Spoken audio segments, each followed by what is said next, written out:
A little QA on a lot of flight. Have a question or comment for John? Email him at john_wordtime@yahoo.com or tweet him at john_wordtime.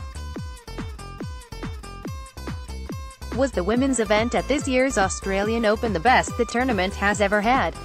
It seems very possible. Besides crowning a new top-ranked player, there were countless three-set matches, and the clashes between big stars seemed to start early and not let up. All told, it felt like the most competitive Aussie Open I can remember. Jason Rainey, Austin, Texas agree. Won the women's side, 11 players entered with the chance to leave with the number 1 ranking. Through 3 rounds, the draw was sane. Then there were strange results, none more so than Danielle Collins beating Angie Kerber 6-0, 6-2. But Serena beat Halep in 3 tight sets. Pliskova beat Serena in 3 tight sets. Osaka beat Pliskova in the 3 tight sets. In the end, the 2 finalists were among the original 11. Bonus points, they each had media-ready, tennis-transcending backstories, and the woman who won the last slam of 2018 won the first of 2019. In 3 sets. Compare that to the men's side. The last 3 rounds of men's matches: Djokovic d. Nishikori 6-1, 4-1 Ret. Pui d. Raonic 7-6, 6-3, 6-6, 6-4 Tsitsipas d. Bautista Agut 7-5, 4-6, 6-4, 7-6 Nadal d. Tiafoe 6-3, 6-4, 6-2 Djokovic d. Pui 6-0, 6-2, 6-2 Nadal d. Tsitsipas 6-2, 6-4, 6-0 Djokovic d. Nadal 6-2, 6-3, 6-2. The moral of the story? Sometimes the men carry the day at these events. Sometimes the women carry the day. Instead of comparing and scoring this, embrace the fact that tennis presents such a rich value proposition and such hedging. Resolution for 2019, collectively, tennis devotes less time to arguing over how the pie should be allocated, and more time to how to grow it. Everyone talks his returns, but Novak Djokovic's serve may be the most underrated shot in tennis. Fernando, no argument here. His serving stats say it all. Against Nadal, not exactly a slouch of a returner, Djokovic was not broken, won 80% of his first serve points and a ridiculously, and demoralizing, 84% of his second serve points. What is your opinion on BMS sharing what went down in the locker room after Serena lost? Cool or uncool to talk about on air? @Atkinson Fascio backstory: after Serena's loss, Bethany Mattek-Sands accounted and recounted to ESPN that Serena was in the locker room, deeply upset as she was consoled by Venus. Players had turned off the volume on the TV so Serena was spared commentators talking about her losing the last 6 games of the match, BMS recalled. Great details that inform the viewer, in no doubt. This is why she's becoming a favorite at ESPN. Should she have revealed these details? This is sufficiently close to the line that we need to invoke a sort of ethical Hawkeye. Usually I'd say there's a certain sanctity to the locker room. Especially with all those cameras around the complex, the locker room represents a safe space that carries, impliedly if not expressly, an expectation of privacy.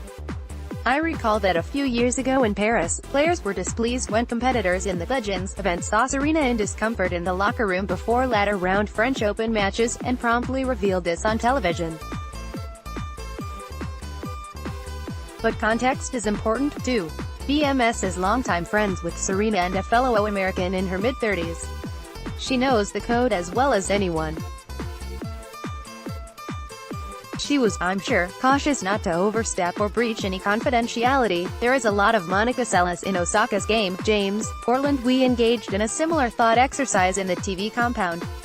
Osaka's game reminds you of blank, no obvious winner. The gratuitous allusions to Serena's power. Seles is a good one, though I wish you had given your reasoning. One interesting name, Sampras. A player who burst on the scene and then, it became clear, was there to stay. An introverted personality that betrayed no interest in fame. What did you think of the Slow Nisters Australian run this time out, Dr. but Annie's so-so. Sloane Stephens looked great for the first week. She then got a crappy start time, round midnight, for her fourth-round match against Anastasia Pavlyuchenkova. She wins the first set. By then we're way into the AM, and the stands are thinly peopled. Stephens has a bit of lapse.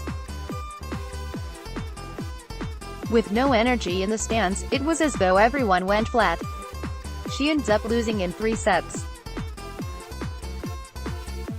All credit to Pavlyuchenkova for one of the better wins of her career. 2 points about Sloane 1. She needs to figure out her coaching situation. She indicated to me that she was taking a break from Kamal Murray but wasn't splitting with him. B. I can't break confidences and tell the full story, yet. But I also don't want this to go unremarked upon. So I'll just say that she recently did something extraordinarily cool and selfless recently that would make her fans, and tennis in general, proud. Sometimes I think, by continuing this fad we may need to rename everything out there. Lots of famous people of the past were anti-Semitic, racist and so on. In a sense, their dated views are used to undermine their accomplishments, which they have obviously worked hard for. At Potato Make Happy, a lot of you had asked about Margaret Court Arena and the debate about whether her name should be on a venue despite her virulent homophobia. There was some back and forth on Twitter, but I heard very little chatter among players. Anna Wintour waded in. But truthfully, this was all but a non-issue on site. My take is same as ever. Margaret Court is entitled to free speech and her opinions, however hurtful and offensive they may be. She is not entitled to be insulated from the consequences. Hi John, here's a note for the men's final that I thought was worth sharing, although I was surprised it had happened as much as it has. Rafael Nadal is the 6th men's player in the Open era to not drop a set up until the finals and then lose the finals in straight sets. Here are the other times it happened. 1969 Australian Open, Andres Gimeno lost to Rod Laver 6-3, 6-4, 7-5. Field was only 48 and Gimeno had a first-round bye. 1976 Wimbledon, Elina Stace lost to Bjorn Borg 6-4, 6-2, 9-7. Borg also did not drop a set the entire tournament. 1991 U.S. Open, Jim Courier lost to Stefan Edberg 6-2, 6-4, 6-0, 2004 U.S. Open, Leighton Hewitt lost to Roger Federer 6-0, 7-6, 3, 6-0, 2013 French Open, David Ferrer lost to Rafael Nadal 6-3, 6-2, 6-3. This has happened far more on the WTA side given that it's best 2 of 3, 29 times, including twice to Serena Williams. Blake Redaban. Oh, thank you. Great tidbit. How about the whole drama around Leighton and the Aussies? At Ijolawi, I wrote about this the first week. It seemed unnecessary to let it sully the business end of the slam. Again, Bernard Tomic is not exactly a choice witness and, especially following a loss, his words don't exactly ring with moral authority. But his various complaints about Hewitt have been quietly articulated by plenty of others. Ben Rothenberg did a nice job here. The F is this garbage. Doesn't take much for y'all to show y'all messy nature. Y'all always have strength for these low-hanging fruits, but for all the real problematic issues within tennis, y'all absurdly silence. Don't be that guy, John. Do better. Be better. At Reals Tennis Fans, I include this to make a point. Context, at 7-6, 5-3 during the women's final, I tweeted this, Osaka a game from another major title, and a proper celebration. Seemed innocuous to me. After all, the last time Osaka won a major, she cried on the podium, as boos echoed through the stadium. Go read her press conference transcript and you'd scarcely know she had won. In the weeks that followed, she addressed the strange circumstance and the muted aftermath to winning her first major. The WTA's excellent in-house coverage discussed this very point. This piece even was headlined, Naomi Osaka, the memory of the U.S. Open is a little bit bittersweet. Winning the Australian Open would provide Osaka a second opportunity to celebrate, under considerably less fraught circumstances, so, I was surprised by the violent, vitriolic and wildly disproportionate response I received. In short order, I was throwing shade and anti-Serena and trash tweeting, and far worse, especially at these majors. Twitter can add so much to the experience, and create such give and take for fans and media. Overall, you guys are awesome. You raise provocative points. You raise provocative questions. Time and again, you send nuggets I use on the air. One of you taught us the word fillet and ancient Greek headband, and encouraged us to apply it to Sisyphus. The word that is, not the headband. A player correctly has answered his own trivia question. Tell us where to send the prize. James Duckworth, a tennis fan in Chile, retweeted a tennis fan in Ulaanbaatar. Twitter is custom-made for these events, and I'd argue that, on balance, it's a force of good. So let this be a periodic request. Pleading for civility on social media, especially during sporting events, is like pleading for vegetarianism at a Texas chili cook-off. I get that, and disagreement is not merely welcome, it is essential to meaningful engagement on this platform and others. Sometimes we all need to be challenged. Sometimes we are all flatly wrong and need to be called on it. But when dissent comes with profanity and ad hominem attacks and sweeping, faceless generalizations, it's so obvious you hate, love, Rafa, Roger, Novak, Serena, Martina, Chrissy, ice cream, Greenwich Mean Time, the Warren Court, and nastiness way out of proportion. It contaminates the experience and has a chilling effect for everyone. It's like tennis, be forceful by all means, but let's stay within the lines. Sermon over. Underreported story, Sam Stosur, at Tejas a girl's name to write on. The best Australian woman of the last quarter century has always struggled at her home slam. In her mid-30s, with her singles ranking unfashionably low, she partners with 30-year-old friend, Zhang Shuai. They beat the number 1 and number 2 seeds and take the doubles title. I'm buying that story. And wondering why Stosur can't play many more years in doubles, the discipline that was originally her specialty. Sam Stosur, future Hofer. Here's hoping she can win Wimbledon in dubs this year too. Name misplaced more Stosur love. I think I'm buying here. Given precedent, and this is critical, given doubles excellence, given longevity, and given overall good peopleness, I'm inclined to vote yes. The Tennis Hall of Fame has made its bed here. There was a recent push to reassess qualifications and barriers for entry. Though it was never expressly stated, the message was toughen up, folks. This needs to be a Hall of Fame, not a Hall of Very Good. Then, the very next year, the two admitted players were Michael Stich and Helena Suková. Lovely people. Great credits to this sport. But one singles major between them and neither reached the No. 1 ranking. I know I'm not alone in shrugging perplexedly and saying, well, if that's how it's going to be, fine. Players like Mary Pierce and Lena are no-brainers. Back to Stosur. If we are applying the standards of other sports, is she a Hall of Famer? Highly doubtful. 1 major. Single-digit titles, though so did Lena, a shaky career winning percentage.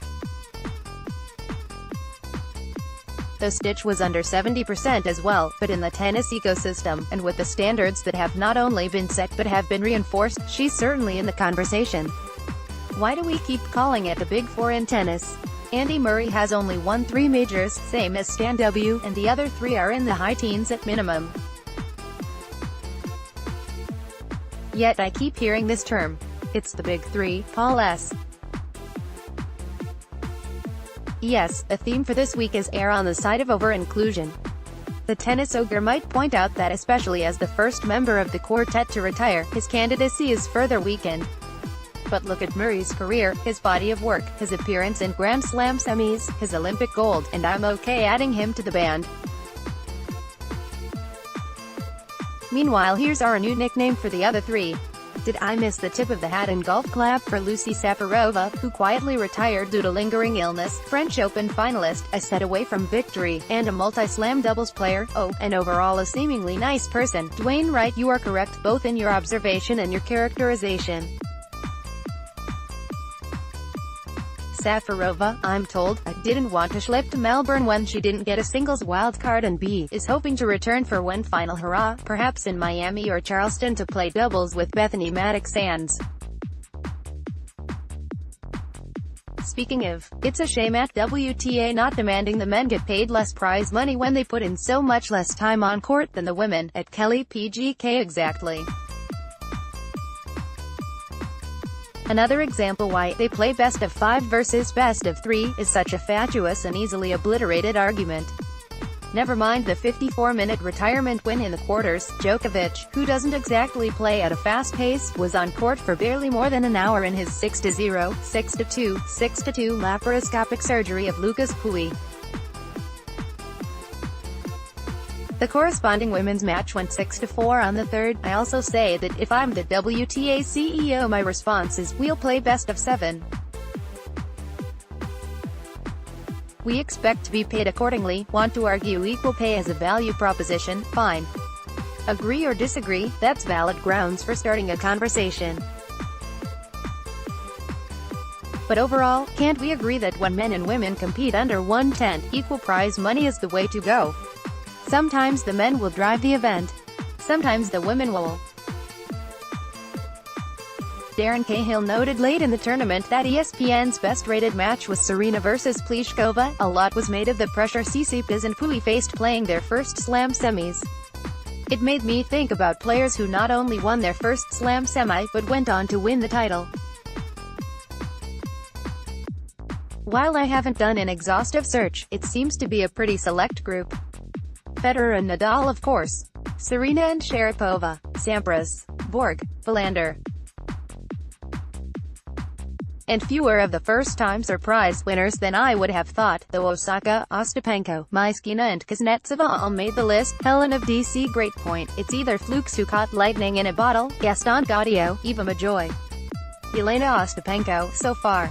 Or it's the players who rocket to generational stardom. Long as we're here, consider this about Nadal. He goes to the 2005 French Open as the overwhelming favorite. Yet if he is still a teenager, B, he has never been beyond round 4 of any other Slam. C, he had never even before played the French Open. And he fulfills the prophecy and wins the title. John, what is best way to get a big crowd for doubles? Have doubles as nightcap to a singles match and have the singles match end early because of a retirement. Also have one of the doubles player from the host country. I am watching replay of doubles match between Stosur and Zhang versus Strychova and Vondrousova, and the arena looks packed as far as I can tell. Russ hold the matches in Australia.